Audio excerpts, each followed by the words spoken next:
안녕하세요. AZ 테크놀로지입니다. 이번 영상은 블렌더를 처음 설치하신 완전 초보자를 위한 영상입니다. 정말 블렌더를 하나도 몰라도 20분만 투자하면 기초 인터페이스부터 간단한 3D 모델링을 할 수 있으니 끝까지 시청 부탁드립니다. 사실 제가 기존의 블렌더 2.83 버전으로 완전 기초 영상을 만들었지만 최근에 블렌더 3.3 LTS 버전이 업데이트되면서 인터페이스 및 기능이 살짝 변경됐고 무엇보다 예전 영상에 부족한 부분이 많았기 때문에 보완해서 새로 영상을 만들었습니다. 먼저 블렌더 홈페이지에서 다운로드를 선택해서 프로그램을 설치하고 실행을 해줍니다. 처음 실행 화면입니다. 진짜 처음 실행하신 분은 저랑 화면이 같을 겁니다. 이 상태에서 Save New Settings를 선택해줍니다. 그러면 다음과 같은 화면이 나오는데요. 오른쪽에 현재 블렌더 버전이 나옵니다. 지금 블렌더 3.3 버전입니다. 이 상태에서 마우스 왼쪽 클릭을 하거나 제네럴을 선택하면 시작을 할 수 있습니다. 처음 실행했을 때 나타나는 화면입니다.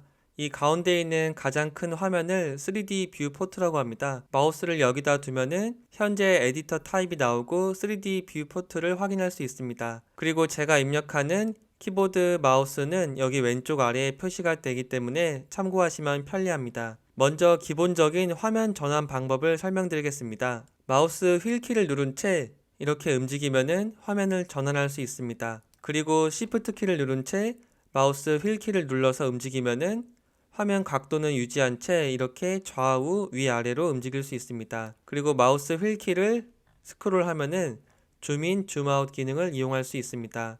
처음 하면은 어색할 수 있지만 마우스 휠키와 Shift 키 그리고 줌인, 줌아웃 기능을 여러 번 이용하다 보면은 금방 익숙해질 겁니다. 그리고 방금 움직이는 이 마우스 휠키나 Shift 키는 여기 오른쪽에 마우스 왼쪽 버튼을 이용해서도 동일한 기능을 할 수 있습니다. 여기 먼저 돋보기 표시를 마우스 왼쪽 클릭 후 마우스를 움직여 보면은 줌인, 줌아웃 기능이 실행됩니다. 그리고 그 아래에 있는 손바닥 표시를 선택하고 마우스로 움직여 보면은 이렇게 화면 전환이 되는 것을 볼 수 있습니다. 그리고 여기 오른쪽 위에 X, Y, Z가 표시되어 있는 동그라미가 있습니다.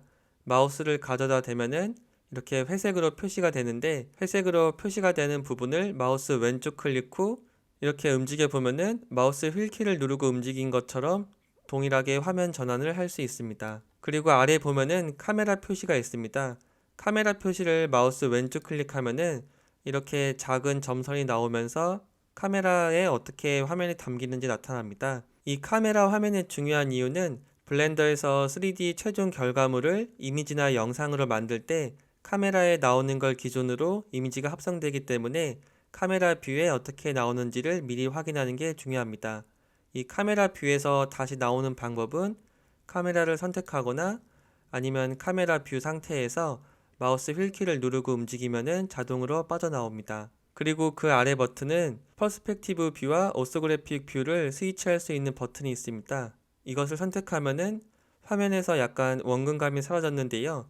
지금 왼쪽 위에 유저 오소그래픽이라고 해서 원근감이 사라져 있는 상태입니다. 그리고 다시 한번 선택하면은 왼쪽 위에 유저 퍼스펙티브로 바뀌면서 가까이 있는 물체는 크게 보이고 뒤에 있는 물체는 작게 보이는 원근감이 적용된 상태를 볼 수 있습니다. 그리고 블렌더에서 화면 전환을 쉽게 하는 방법이 있습니다. 여기 X를 선택하면은 왼쪽 위에 라이트 오소그래픽이라고 해서 오른쪽에서 봤을 때 이 물체가 어떻게 표현되는지 나타납니다. 그리고 이번에 Z를 누르면은 탑 오소그래픽이라고 해서 위에서 물체를 바라봤을 때 어떻게 표시되는지 보입니다.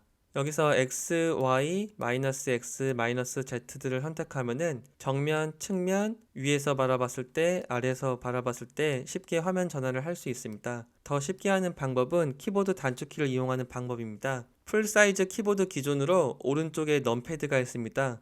숫자 1을 누르면은 정면 뷰, 숫자 3을 누르면은 측면 뷰, 숫자 7을 누르면은 위에서 바라볼 수 있습니다. 만약에 풀사이즈 키보드가 아니어서 오른쪽 넘패드가 없다면은 여기 Edit, Preference에 가서 인풋을 선택한 다음에 Emulate 넘패드를 체크해 주면은 키보드 알파벳 위에 있는 숫자 1, 3, 7을 이용해서 동일하게 넘패드처럼 이용할 수 있습니다. 저는 풀사이즈 키보드를 이용하고 있기 때문에 다시 Edit, Preference에서 이 Emulate 넘패드 기능은 꺼주도록 하겠습니다. 그리고 단축키를 이용하지 않고도 여기 뷰에서 뷰 포인트에 가면은 카메라, 탑, 바텀, 프론트, 백, 라이트, 레프트에 대한 단축키가 표시됩니다. 이번에는 블렌더에서 오브젝트를 선택하고 움직여보고 회전시켜 보도록 하겠습니다. 선택하는 방법은 마우스 왼쪽 클릭을 하면은 이렇게 약간 주황색으로 표시가 되고, 현재 선택된 오브젝트는 이 오른쪽 창을 아웃라이너라고 하는데, 이 아웃라이너 창에 이렇게 파란색으로 현재 선택된 오브젝트가 표시가 됩니다. 오브젝트를 이동하기 위해서는 무브 기능을 이용해야 됩니다. 여기 왼쪽에 보면은 툴바가 있습니다. 마우스를 여기 경계면에 두면은 양쪽으로 화살표가 나오는데, 이때 마우스 왼쪽 클릭 후 오른쪽으로 당기면은 이 각각의 툴에 대한 설명이 나옵니다. 여기 무브를 선택하면은 빨간색, 초록색, 파란색으로 표시가 되는데, 이 빨간색으로 당기면은 X축으로 움직이고, 초록색으로 당기면은 Y축, 파란색으로 당기면은 Z축으로 움직이게 됩니다. 그리고 여기 가운데 하얀 부분을 선택하면은 X, Y, Z 원하는 방향으로 자유자재로 움직일 수 있습니다. 블렌더에서 이 무브 기능은 정말 많이 이용하는데 반드시 단축키를 이용해서 움직여야 훨씬 편리합니다. 단축키를 이용하기 위해서는 여기에 마우스를 두면은 단축키가 지금 알파벳 G라고 표시가 되어 있습니다. 이동 단축키 G를 누르고 마우스를 움직이면은 자유롭게 움직일 수 있습니다. 이때 축을 고정해서 움직이고 싶으면은 X를 누르면은 X축, Y를 누르면은 Y축, Z를 누르면은 Z축으로만 움직이게 됩니다. 취소하기 위해서는 마우스 오른쪽 버튼을 누르면은 원래 있던 위치로 이 오브젝트가 움직이게 됩니다. 그 다음 기능은 회전 기능입니다. 로테이트를 선택하면은 이렇게 빨간색이 표시가 되고 초록색이 표시가 되는데 각각 X, Y, Z를 의미합니다. 이 빨간색을 선택하고 움직이면은 이 오브젝트가 X축을 기준으로 회전이 되고, 초록색을 누르고 움직이면은 Y축을 기준으로 회전이 됩니다. 그리고 당연하게 파란색을 선택하고 마우스를 움직이면은 Z축을 기준으로 회전하게 됩니다. 그리고 회전할 때 마우스를 가까이 두고 움직이면은 훨씬 빠르게 움직이고, 마우스를 멀리 두고 움직이면은 천천히 움직여서 조금 더 정밀하게 컨트롤을 할 수 있습니다. 그리고 블렌더에서 되돌리기 단축키는 컨트롤 Z입니다. 컨트롤 Z를 누르면은 명령어를 취소하면서 계속 뒤로 돌아가는데요. 이때 정말 중요한 게 있습니다. 여기 Edit, Preference에 가서 시스템을 가집니다. 그러면 여기 Undo 스텝이 기본이 32개로 되어 있는데 32번까지만 되돌리기 기능을 실행할 수 있습니다. 블렌더에서 최대 256번까지 되돌리기 기능을 실행할 수 있기 때문에 이 Undo 스텝은 반드시 256인 최대 맥스로 해주는 게 좋습니다. 다시 X를 눌러서 프리퍼런스 기능을 꺼주도록 하겠습니다. 이번에는 이 오브젝트의 스케일을 변경해 보겠습니다.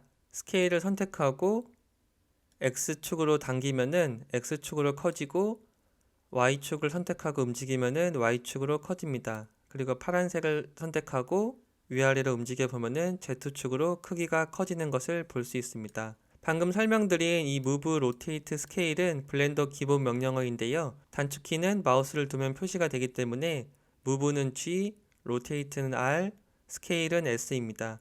단축키를 쉽게 이용하기 위해서 먼저 여기 Select 박스를 선택해 주겠습니다. 그 다음에 이동 단축키 G, X를 누르면은 이렇게 X축으로 움직이고, G, Z를 누르면은 Z축, 스케일 단축키 S, X를 누르면은 X축으로 커졌다 작아졌다 하고, 회전 단축키 R, Y를 누르면은 이렇게 Y축으로 회전하는 것을 볼 수 있습니다. 가장 기본적인 기능이기 때문에 이 G, R, S를 이용해서 이 기본 키브를 원하는 대로 움직이면서 연습해 보시기를 추천드립니다. 그리고 블렌더에서 이렇게 오브젝트를 움직이고 변경했을 때 초기화하는 방법이 있습니다. 스케일을 초기화하기 위해서는 Alt S를 누르면은 이 크기가 초기화되고, 위치를 초기화하기 위해서는 Alt G를 누르면은 원래 이 오브젝트가 위치했던 곳으로 움직이게 됩니다. 그리고 회전을 초기화하기 위해서는 당연히 Alt R을 누르면은 이 회전 값이 초기화가 됩니다. 이 오브젝트에 대한 정보는 여기 오른쪽에 작은 삼각형 표시를 선택한 다음에 아이템을 선택하면은 현재 위치, 로테이션, 스케일에 대한 정보가 나옵니다. 이동 단축키 G를 누르고 X로 이렇게 움직여 보면은 X 로케이션 값이 바뀌는 걸 볼 수 있고, 회전 단축키 R, X를 눌러 보면은 이 X축으로 회전되는 각도를 확인해 볼 수 있습니다. 단축키를 이용하지 않고 여기에서 X값을 0으로 바꾸고 이 X 회전값을 0으로 바꾸면은 이렇게 값이 바뀌는 걸 볼 수 있습니다. 그리고 이 오른쪽에 있는 창을 사이드바라고 하고 왼쪽에 있는 바를 툴바라고 하는데 단축키를 이용해서 창이 보였다 안 보였다 할 수 있습니다. 이 사이드바의 단축키는 알파벳 N입니다. 알파벳 N을 누르면은 생겼다 안 보였다 하는 걸 볼 수 있고 알파벳 T를 누르면은 이 왼쪽에 있는 툴바가 보였다 안 보였다 합니다. 그리고 단축키에 대한 정보는 여기 뷰를 눌러보면은 툴바 단축키 알파벳 T, 사이드바 단축키 알파벳 N을 확인해 볼 수 있습니다. 이번에는 블렌더에서 기본적인 오브젝트를 추가하면서 연습을 해보도록 하겠습니다. 오브젝트를 추가하기 위해서는 여기에서 add를 선택한 다음에 여러가지 오브젝트가 있는데 가장 기본인 메시에서 도형을 한번 추가해 보도록 하겠습니다. 먼저 UV 스피어를 선택해 주면은 이렇게 주황색으로 표시가 되고 이 오른쪽 아웃라이너 창에 파란색으로 스피어가 추가된 걸 볼 수 있습니다. 지금 큐브와 겹쳐져 있어서 보이지 않는데요. 이동 단축키 G, Y를 눌러서 Y축으로 움직여 보면은 스피어가 추가된 것을 볼 수 있습니다. 그리고 이 add의 단축키는 Shift A입니다. 이 add도 단축키를 많이 이용하기 때문에 단축키 Shift A를 외우고 있는 게 좋습니다. 이번에는 실린더를 추가해 보도록 하겠습니다. 다시 이동 단축키 G, X를 눌러서 이번에는 X축으로 움직여 줬습니다. 지금 오브젝트를 추가할 때마다 여기 가운데 작게 표시되는 이 빨간 동그라미 기준으로 추가가 됩니다. 이것을 3D 커서라고 합니다. 여기 왼쪽에 커서라는 표시가 있는데요. 이 3D 커서가 위치한 곳에 새로운 오브젝트가 추가되게 됩니다. 오브젝트를 다른 위치에 추가하고 싶으면은 이 먼저 3D 커서를 움직여 줘야 됩니다. 3D 커서를 움직이기 위해서는 여기 3D 커서를 선택하고 마우스 왼쪽 클릭을 하면은 이렇게 3D 커서가 움직여집니다. 쉽게 하는 방법은 셀렉트 박스를 누른 상태에서 Shift 마우스 오른쪽 버튼을 누르면은 이렇게 원하는 위치에 3D 커서를 쉽게 움직일 수 있습니다. 그리고 3D 커서를 원래 원점으로 움직이고 싶으면은 단축키 Shift S를 누르면은 이러한 창이 뜨는데요. 이때 커서 to 월드 오리진을 선택하면은 이 3D 커서가 XYZ 로케이션이 000인 곳으로 초기화가 됩니다. 이번에는 Shift A, 메시, 플레인을 하나 추가해 주도록 하겠습니다. 그 다음에 스케일 단축키 S를 누른 다음에 마우스를 움직여서 크기를 조절할 수도 있는데 숫자를 입력해도 됩니다. 숫자를 10이라고 선택하고 엔터키를 누르면은 이렇게 크기가 커진 것을 볼 수 있고 여기 스케일 값이 10으로 바뀐 것을 볼 수 있습니다. 오브젝트를 몇 개 더 추가해 보도록 하겠습니다. Shift A를 눌러서 add를 실행한 다음에 메시에서 이번에는 콘을 추가해 주겠습니다. 그 다음에 이동 단축키 G, X를 눌러서 X축으로 움직여 주고 다시 Shift A, 메시, 토러스를 추가해 주도록 하겠습니다. 이동 단축키 G, Z를 눌러서 이번에는 Z축으로 움직여 주도록 하겠습니다. 다시 Shift A, 메시, 아이코스피어를 선택해 줍니다. 이동 단축키 G, Y를 눌러서 Y축으로 움직여 줬습니다. 마우스 휠키를 눌러서 움직여 보면은 이렇게 X, Y, Z축으로 다른 위치에 이 오브젝트들이 있는 걸 볼 수 있습니다. 이 Y축을 기준으로 모두 정렬을 한번 해보도록 하겠습니다. 키보드 오른쪽에 있는 넘패드 1을 누르면은 이렇게 정면에서 바라볼 수 있습니다. 이때 먼저 큐브를 선택한 다음에 이동 단축키 G, X를 눌러서 X축으로 움직여 주겠습니다. 그리고 이 토러스를 선택하고 이동 단축키 G를 눌러서 이렇게 X축으로 움직여 주겠습니다. 그 다음에 마우스 휠키를 눌러서 이렇게 화면 전환을 해보면은 지금 높이가 안 맞고 넘패드 3을 눌러서 측면에서 봤을 때 정렬이 잘 안 되어 있는 걸 볼 수 있습니다. 마우스 휠키를 눌러서 화면 전환을 하면서 기본 이동 단축키인 알파벳 G를 눌러서 이렇게 정렬을 해보도록 하겠습니다. 뒤에 있는 스피어를 선택한 다음에 이동 단축키 G, Y를 눌러서 움직여 줍니다. 그 다음에 축을 제대로 맞춰주기 위해서 오른쪽 키보드 넘패드 7을 눌러서 위에서 바라봅니다. 그 다음에 이 아이코스피어를 선택한 다음에 이동 단축키 G를 눌러서 이렇게 움직여 줍니다.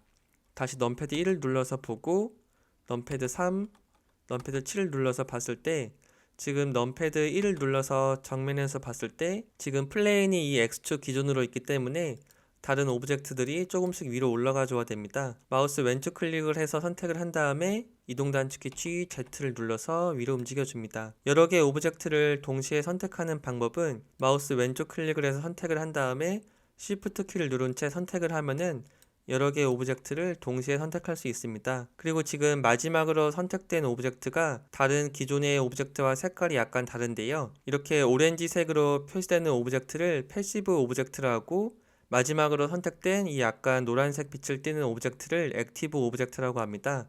이동 단축키 GZ를 눌러서 이렇게 전체 움직여 줍니다. 다시 넘패드 1, 3, 7을 눌러서 봤을 때 정렬이 부족한 부분이 있는지 확인해 줍니다. 지금 넘패드 7을 눌러서 위에서 봤을 때 살짝 위로 올라가 있기 때문에 다시 이동 단축키 G, Y를 눌러서 이렇게 정렬을 해주도록 하겠습니다. 마우스 휠키를 눌러서 움직여 보면은 이렇게 오브젝트들이 표시되어 있는 것을 볼 수 있습니다. 이번에는 간단하게 이 오브젝트의 색깔을 입혀보도록 하겠습니다. 이 오브젝트의 색깔을 입혀주기 위해서는 여기 위에 있는 쉐이딩이라는 워크스페이스를 선택해 줍니다. 이 쉐이딩을 선택하면은 색깔을 입히고 구분하기 쉽도록 자동으로 화면이 전환됩니다. 쉐이딩을 선택하면은 지금 위에 있는 화면이 살짝 바뀐 걸 볼 수 있습니다. 그리고 자세히 보면은 여기 오른쪽에 뷰포트 쉐이딩이 원래는 솔리드였는데 지금은 매트리얼 프리뷰로 바뀌었습니다. 이 솔리드를 선택하면은 방금 전과 같은 이렇게 회색으로 표시가 되는데 모델링 할 때는 편리하지만 이 상태에서는 색깔이 표시되지 않습니다. 색깔을 확인하기 위해서는 다시 오른쪽에 있는 매트리얼 프리뷰를 선택해 줍니다. 그리고 화면을 움직여 보면은 지금 하얀색으로 아무런 색깔이 없는 오브젝트를 볼 수 있습니다. 먼저 이 큐브에 대해서 색깔을 입혀 보겠습니다. 지금 큐브를 선택하면은 자동으로 이 아래에 마우스 휠키를 눌러서 확대를 해보면은 프린스플드 BSDF라고 하는 이런 노드가 하나 보입니다. 처음 보면은 약간 어렵게 느낄 수 있는데요.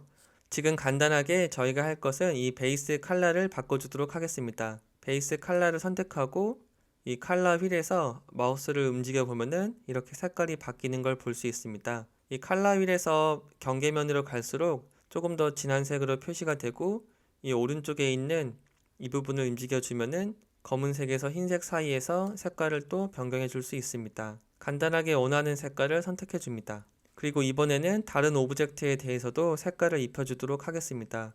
실린더를 선택하면은 지금 이 실린더 같은 경우에는 아무런 정보가 나오지 않습니다. 여기서 뉴 버튼을 눌러주면은 이 큐브와 동일하게 프린스플드 BSDF라는 노드가 생성된 것을 볼 수 있습니다. 마우스 휠키를 눌러서 확대를 한 다음에 여기서 베이스 컬러를 이번에는 약간 붉은색 계열로 해주겠습니다. 동일하게 4개의 오브젝트에 대해서도 원하는 색깔을 입혀보도록 하겠습니다. 이 스피어를 선택한 다음에 New를 눌러서 베이스 컬러를 이번에는 초록색으로 바꿔줍니다. 그리고 여기서 마우스 휠키를 조절해서 줌인, 줌아웃을 할 수 있고 마우스 휠키를 누른 채 위아래나 좌우로 움직이면은 펜 기능을 이용할 수 있습니다. 이번에는 여기 메탈릭이라고 표시되어 있는 값을 한번 바꿔보도록 하겠습니다. 0일 때는 이 오브젝트의 표면이 금속 성분을 띠지 않고 이 메탈릭 값을 1로 높이면은 이 오브젝트가 금속 성질을 띠게 됩니다. 그리고 여기서 표면 거칠기가 있는데 이 러프니스 값을 0으로 줄이면은 이렇게 완전 반사되는 금속처럼 표현할 수 있고 이 러프니스 값을 0에서 1로 바꿔주면은 이 표면이 매우 거칠거칠한 상태로 표현해 줄 수 있습니다. 원래 기본 값인 이 메탈릭 값은 0으로 바꾸고 러프니스 값은 0.5로 바꿔주겠습니다. 이번에는 이 토러스에 대해서도 New를 누르고 여기서 베이스 컬러를 원하는 색깔로 바꿔주도록 하겠습니다. 그리고 동일하게 이 콘에 대해서도 New를 누르고 베이스 컬러를 원하는 색깔로 선택을 해줍니다. 마지막으로 이 아이코스피어를 선택한 다음에 이번에는 New 버튼이 아니라 기존에 만들었던 색깔을 그대로 사용해 보도록 해보겠습니다. 이 New 버튼 왼쪽을 선택해 보면은 기존에 만들었었던 매트리얼에 대한 정보가 나옵니다. 여기서 이 보라색을 선택하면은 이렇게 하면은 지금 이 토러스에 이용했던 색깔이 그대로 적용된 걸 볼 수 있습니다. 이 토러스와 이 아이코스피어는 지금 같은 매트리얼 정보를 이용하고 있기 때문에 만약에 이 상태에서 베이스 컬러를 바꿔주면은 지금 아이코스피어만 바뀌는 게 아니라 토러스의 색깔까지 같이 바뀌는 것을 볼 수 있습니다. 만약에 같이 바뀌는 게 아니라 독립적으로 색깔을 바꾸고 싶으면은 여기 이 상태에서 X 버튼을 눌러서 이 프린스플드 BSDF를 삭제해 준 다음에 다시 뉴 버튼을 눌러서 원하는 색깔을 선택해 주시면 됩니다. 이렇게 해서 간단하게 기본적인 도형을 추가해 보고 색깔을 입히는 방법을 설명해 봤습니다. 근데 지금 마우스 휠키를 눌러서 움직여 보면은 뭔가 이상한 게 느껴집니다. 그림자가 전혀 표시가 되지 않고 있습니다. 이 블렌더에서 그림자 효과를 보기 위해서는 매트리얼 프리뷰가 아니라 여기 렌더드 뷰를 선택해 줘야 됩니다. 그 전에 원래 작업 화면으로 바꾸기 위해서 위에 있는 쉐이딩이 아니라 레이아웃을 선택해 줍니다. 그리고 이 상태에서 여기 오른쪽에 뷰포트 쉐이딩에 가서 솔리드가 아니라 렌더드 뷰를 선택해 줍니다. 그러면 이렇게 그림자가 표시된 걸 볼 수 있습니다. 그 전에 먼저 이 뷰포트 쉐이딩에 대해 간략하게 설명을 드리도록 하겠습니다. 블렌더에서는 와이어 프레임, 솔리드, 매트리얼 프리뷰, 렌더드 뷰로 해서 이렇게 네 가지가 있습니다. 이 와이어 프레임 뷰를 보면은 컴퓨터 메모리 파워를 가장 적게 사용하면서 이 오브젝트의 뒤까지 투시가 되기 때문에 모델링을 할 때 편리하게 이용할 수 있는 경우가 있습니다. 그리고 솔리드 뷰를 선택하면은 아직도 속도가 빠르면서 표면까지 표현이 되기 때문에 작업을 하는데 매우 편리합니다. 그리고 매트리얼 프리뷰를 선택하면은 색깔까지 표현되기 때문에 현재 작업하고 있는 오브젝트가 나중에 어떻게 표현되는지 미리 확인해 볼 수 있습니다. 마지막으로 렌더드 뷰를 선택하면은 최종적으로 렌더링 되기 전에 결과를 볼 수 있는데 빛이 표현되고 그림자까지 표현되다 보니 컴퓨팅 파워를 많이 필요로 해서 대규모 화면 같은 경우에는 렌더드 뷰로 하면은 실제 렌더링하는 결과를 바로 볼 수는 있지만 그 상태에서 3D 모델링을 하면은 컴퓨터가 느려져서 작업하기 어렵습니다. 지금 이 화면 같은 경우에는 매우 간단하기 때문에 렌더드 뷰로 보면서 조금 더 설명을 해보겠습니다. 지금 렌더드 뷰에서는 그림자가 표현되는데요. 그림자가 표현되려면 먼저 빛이 있어야 됩니다. 블렌더에서 기본 화면에 자동으로 빛이 추가되어 있는데요. 여기 아웃라이너 창에서도 라이트를 확인해 볼 수 있습니다. 만약에 이 라이트가 없다면은 Shift A를 눌러서 Add에서 라이트, 포인트 라이트를 하나 추가해 주도록 해줍니다. 그리고 이 라이트 같은 경우에도 3D 커서가 위치한 곳에 지금 추가가 됐는데요. 이동 단축키 G, Z를 눌러서 Z축으로 움직여 줍니다. 지금 이렇게 움직여 봤을 때 라이트에 대한 효과가 너무 작아서 그림자가 잘 표현 안 되는데 이것은 이 라이트의 파워가 작아서입니다. 이 빛의 세기를 바꿔주기 위해서는 이 포인트 라이트가 추가된 상태에서 여기 오른쪽 아래에 오브젝트 데이터 프로퍼티스를 선택하고 지금 이 포인트 라이트에 대한 정보가 나옵니다. 파워가 지금 10W로 되어 있는데 5000 정도로 키워주겠습니다. 그 다음에 이동 단축키 G, X를 눌러서 이렇게 움직여 보면은 빛에 의해서 그림자가 표현되는 것을 볼 수 있습니다. 지금 라이트가 두 개이기 때문에 이 빛에 의한 것도 표시가 되고 이 빛에 의한 것도 표시가 되고 있습니다. 지금 빛이 두 개이기 때문에 하나를 삭제해 주도록 하겠습니다. 삭제하는 방법은 두 가지가 있습니다. 딜리트 키를 누르면은 바로 삭제가 되고 알파벳 X를 누르면은 한 번 더 물어본 다음에 삭제를 할 수 있습니다. 이 포인트 라이트를 선택한 다음에 이동 단축키 G, Z를 눌러서 위로 움직이고 이동 단축키 G, X를 눌러서 옆으로도 움직여 봅니다. 원하는 그림자를 표현하기 위해서 이동 단축키 G를 눌러서 이 빛이 움직였을 때 어떻게 표현되는지 한 번씩 확인해 봅니다. 이제 최종적으로 이 카메라에 담기는 장면을 렌더링 해 보도록 하겠습니다. 렌더링 하기 위해서는 먼저 렌더링 설정을 해줘야 됩니다. 렌더링 설정을 하기 위해서는 여기 오른쪽에 렌더 프로퍼티스를 간 다음에 기본으로 렌더 엔진이 EV로 되어 있고 여기를 마우스 왼쪽 클릭해 보면은 아래에 사이클스라는 게 있습니다. 블렌더에서는 EV 렌더 엔진과 사이클스 렌더 엔진을 이용할 수 있습니다. 이 EV 렌더 엔진을 이용하는 경우에는 리얼타임으로 매우 빠르게 오브젝트가 어떻게 렌더링 되는지 확인해 볼 수 있습니다.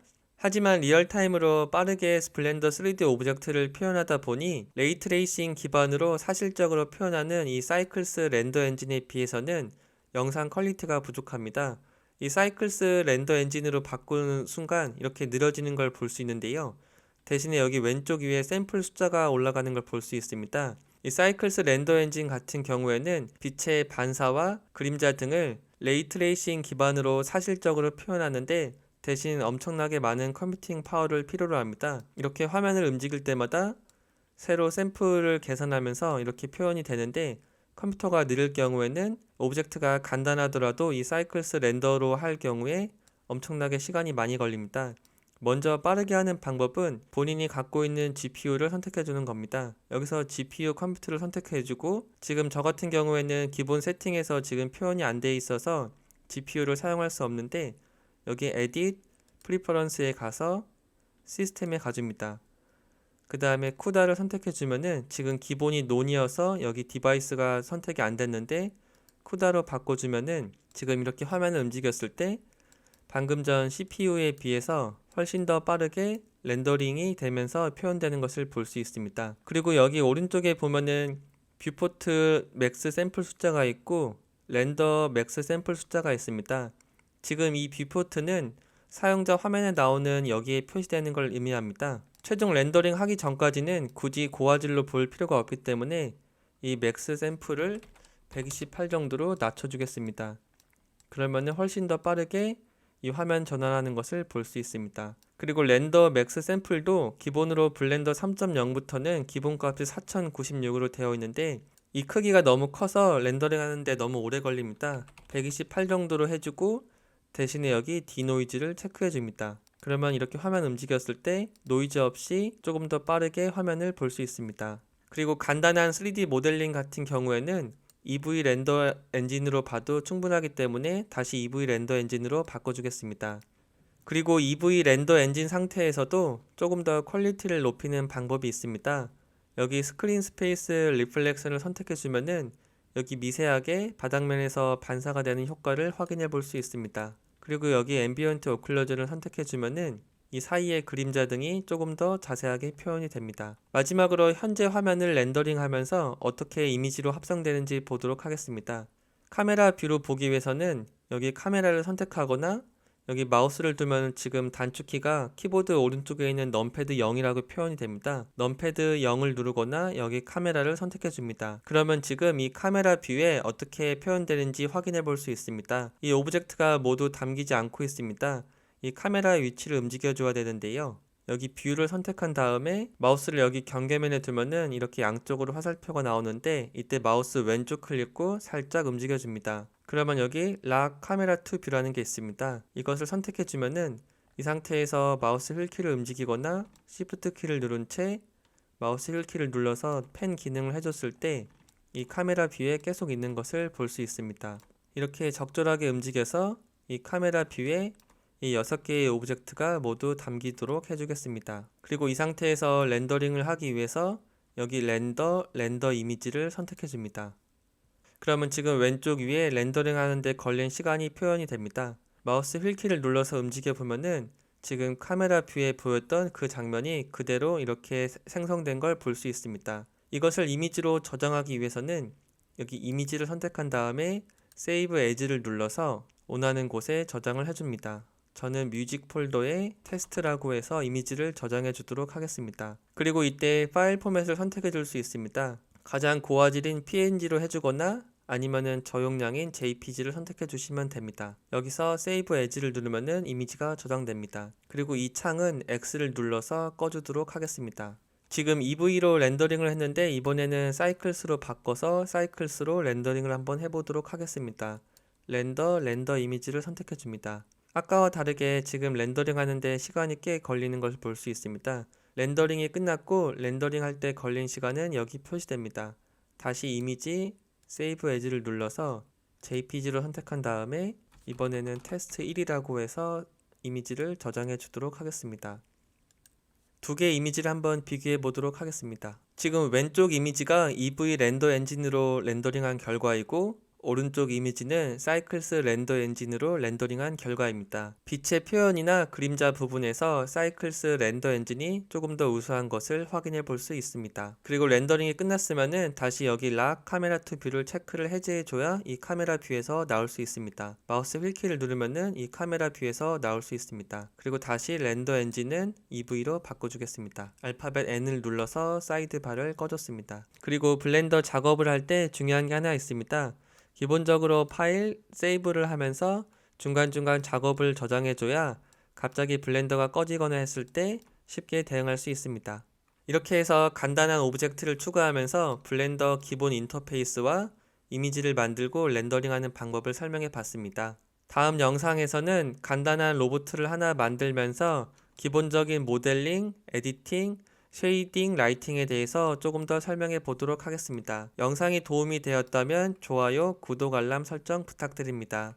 영상을 시청해 주셔서 감사합니다.